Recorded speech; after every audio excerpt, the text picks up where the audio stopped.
30 octobre 1938, États-Unis. Les familles se rassemblent autour de leur poste de radio. Ce soir-là, à 20h, une émission spéciale commence sur CBS. Vous vous installez confortablement dans votre fauteuil lorsque le jingle se lance. L'ambiance est sombre, la musique de fond est dramatique, puis une voix grave prend la parole. Les actualités décrivent des événements étranges. Sur place, des journalistes paniquent avec des bruits d'explosions et de combats en arrière-plan. La tension monte tandis que les rapports présentés décrivent une invasion extraterrestre. La nouvelle se propage dans la ville et au-delà. Certaines personnes commencent à paniquer et agissent dans la précipitation. Les lignes téléphoniques saturent, des gens fuient leur maison, certains cherchant refuge dans des abris improvisés. Cette émission était un canular, organisé par Orson Welles pour adapter le roman La guerre des mondes à la radio. Cependant, si vous aviez loupé l'introduction de l'émission, tout était fait pour rendre l'événement le plus réaliste possible. Une étude a estimé qu'à cette époque, environ 1,7 million de personnes ont regardé l'émission. Et même si la majorité des gens ont en réalité douté de la véracité des faits, Orson Welles lui-même a été surpris par la réaction intense du public. Après, c'était une époque où la communication était beaucoup plus restreinte. Pourtant, dans une ère caractérisée par une abondance d'informations, un paradoxe semble se dessiner. Malgré cette facilité d'accès, il émerge une tendance à être moins critique et analytique face à ces informations.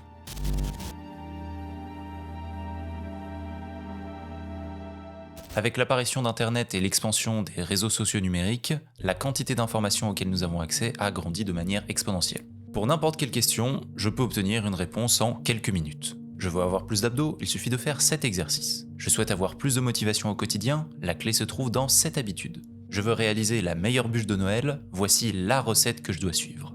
Avoir accès à toutes ces réponses est clairement un atout indéniable du 21e siècle. Cependant, étant donné que n'importe qui peut maintenant poster ses propres informations, et potentiellement atteindre des milliers, voire des millions d'utilisateurs, la compétition pour l'attention a elle aussi grandi exponentiellement. Plus le nombre d'informations est élevé, plus la compétition pour faire valoir sa propre information parmi les autres est importante. C'est ce que certains appellent l'économie de l'attention. Pour faire sortir son contenu de la masse, la viralité et la sensationnalisation prévalent souvent sur la qualité de l'information malheureusement. Les contenus les plus populaires, au sens large du terme, ne sont pas nécessairement les plus objectifs, mais ceux qui vont le plus attirer l'attention. Cela expliquerait les publications qui montrent en toute humilité qu'il faut absolument consommer un petit déjeuner composé à 100% de noix de coco afin de doubler sa masse musculaire. Après, cela semble évident que nous nous ferions pas avoir, vous et moi. Et pourtant, prenons par exemple le dernier contenu que vous avez visionné. Quelles sont les raisons pour lesquelles vous avez décidé de croire ce contenu en particulier ? Est-ce que la personne derrière a déjà partagé des informations qui se sont révélées pertinentes ? Ou bien dispose-t-elle de sources solides ? Ou peut-être que la personne a de l'expérience derrière elle ? C'est ici que l'on se heurte à un premier biais de notre psychologie. Le fait de rester critique par rapport aux informations que l'on reçoit est beaucoup plus demandant en termes d'énergie et de ressources cognitives que de simplement les accepter passivement. Et ce n'est pas une mauvaise chose en soi. Un tel système nous permet d'économiser énormément d'énergie au quotidien. Devoir revérifier la validité de chaque information serait tout simplement beaucoup trop demandant. Imaginons que je souhaite démarrer la musculation en salle de sport. Je décide donc de chercher mon nouveau programme sur YouTube. Je tombe d'abord sur cette vidéo qui semble correspondre à ce que je recherche. En scrollant un peu plus bas, je trouve cette seconde vidéo. Ici, la miniature met beaucoup plus en valeur le corps musclé du créateur, je vais donc décider d'accorder ma confiance à cette personne. Mon choix a été influencé par l'effet de halo, un biais cognitif qui se manifeste lorsque notre évaluation globale d'une personne, généralement basée sur une caractéristique spécifique positive ou négative, influence notre évaluation des autres aspects de cette personne, même si ces aspects ne sont pas directement liés à la caractéristique initiale. Dans ce cas, plus musclé, donc plus compétent. Certains chercheurs estiment que jusqu'à 95% de nos comportements et décisions peuvent être influencés par des processus automatiques. Ces raccourcis de pensée sont beaucoup utilisés sur Internet, et je participe également à ce jeu. Je fais d'ailleurs une parenthèse pour vous dire que, passé le titre et la miniature, je vais toujours faire en sorte de vous présenter mon contenu de manière nuancée. L'hypercompétition pour l'attention des consommateurs pousse donc les créateurs à utiliser de plus en plus de ces techniques, en plus de discours polarisants, et ce parfois en dépit de la qualité de l'information qu'ils véhiculent. Et avec les algorithmes et la personnalisation des réseaux sociaux, quelles sont les informations qui sont les plus susceptibles de m'être présentées ? Étant donné que ces plateformes sont conçues pour maximiser notre engagement, ces informations seront en lien avec nos préférences existantes. Et c'est là que le problème de l'esprit critique prend encore plus d'ampleur. Prenons comme exemple une personne qui découvre le développement personnel. Il commence à regarder des vidéos qui lui expliquent que la seule façon de réussir sa vie est de créer son propre business. À partir de là, l'algorithme va lui recommander des vidéos proclamant les mêmes idées, renforçant ainsi son biais de confirmation. Le biais de confirmation est un biais cognitif qui se manifeste lorsque les individus ont tendance à rechercher, interpréter et se rappeler sélectivement les informations qui confirment leurs croyances préexistantes. À partir de là, on assiste à la création de bulles d'information.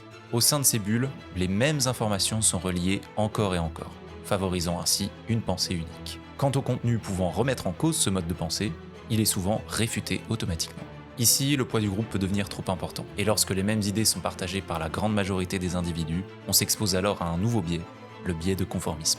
Et peu importe vos croyances, il existe forcément une bulle qui correspond à vos idées. Dans le cadre du développement personnel, les plus connus sont par exemple la red pill, la blue pill ou la black pill. Mais ce phénomène s'étend à tous les sujets, l'écologie, la politique, l'alimentation, l'argent et ainsi de suite. Et même si toutes ces bulles contiennent une part de vérité objective, cela ne signifie pas qu'une seule bulle détient forcément la solution gagnante. Pour résumer, l'avènement d'Internet et des réseaux sociaux numériques a considérablement amélioré l'accessibilité à l'information, mais a également engendré une hyper-compétition pour capter l'attention des consommateurs. Cette intensification a conduit à l'utilisation fréquente de techniques de persuasion, en exploitant par exemple les biais cognitifs, souvent au détriment de la qualité de l'information.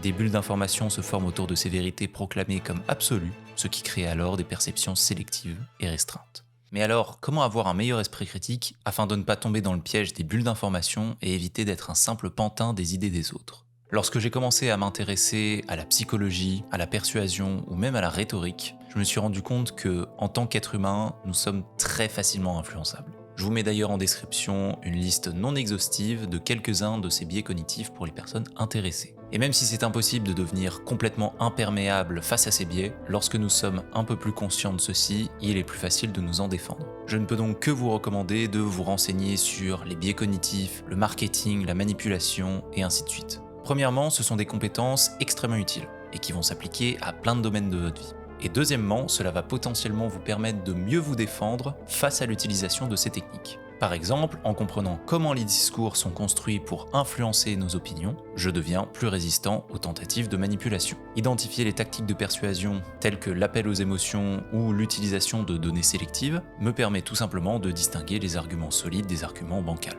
Je pense qu'avoir ces compétences permet en quelque sorte de retirer l'emballage autour de l'information afin d'accéder à celle-ci de manière plus objective. Pour faire simple, apprendre à distinguer l'information décorée de l'information réelle. La deuxième piste pour améliorer notre esprit critique se base sur la notion de système 1 et de système 2. Ces deux systèmes sont un concept développé par le psychologue Daniel Kahneman et décrit la manière dont notre cerveau fonctionne et traite l'information. Le système 1 est la pensée rapide. Les réponses de celui-ci sont souvent influencées par des schémas mentaux déjà existants, ainsi que par nos émotions. De ce fait, c'est le système le plus économe en énergie. Le système 2, quant à lui, correspond à la pensée lente. Il demande un effort plus important, ainsi qu'une implication réflexive consciente. Et le plus intéressant dans notre cas, il peut contrôler et corriger les interprétations du système 1. Lorsque nous sommes confrontés à des nouvelles idées ou informations, nous allons d'abord les interpréter à travers le système numéro 1. Malheureusement, cela limite nos capacités de réflexion, et cela peut mener à la création de croyances basées uniquement sur une réponse émotionnelle. C'est comme si quelqu'un entrait chez vous, puis déposait des post-it avec ses idées sur votre frigo. Aucune barrière à l'entrée. Personnellement, la meilleure solution que j'ai pu expérimenter jusqu'à présent est de prendre une pause délibérée afin de traiter l'information. Cela me permet de prendre de la hauteur sur celle-ci et surtout de voir ces informations au-delà de ma réaction immédiate via le système 1. Vous pouvez par exemple méditer ou bien aller marcher dehors ou même juste regarder à travers une fenêtre. Ce temps pourra favoriser votre réflexion, votre discernement ainsi qu'une approche plus éclairée vis-à-vis de ces informations. Si vous ne lisez pas les journaux, vous êtes mal informé. Si vous lisez les journaux, vous êtes mal informé.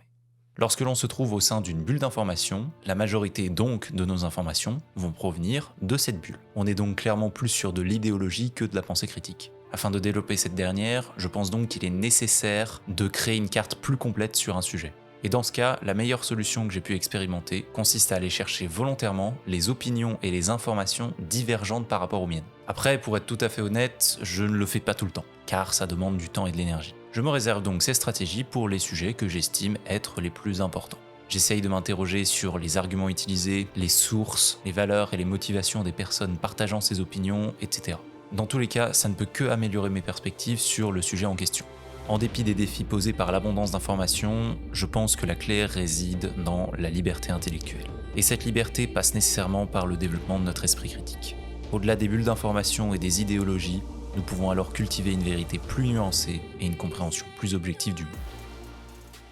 Merci d'avoir regardé cette vidéo jusqu'au bout. Si vous souhaitez éviter les pièges de la bulle du développement personnel et ne pas devenir simplement une copie des idées de celle-ci, je vous recommande cette vidéo où j'aborde le sujet de manière plus spécifique. Sur ce, je vous dis à la prochaine.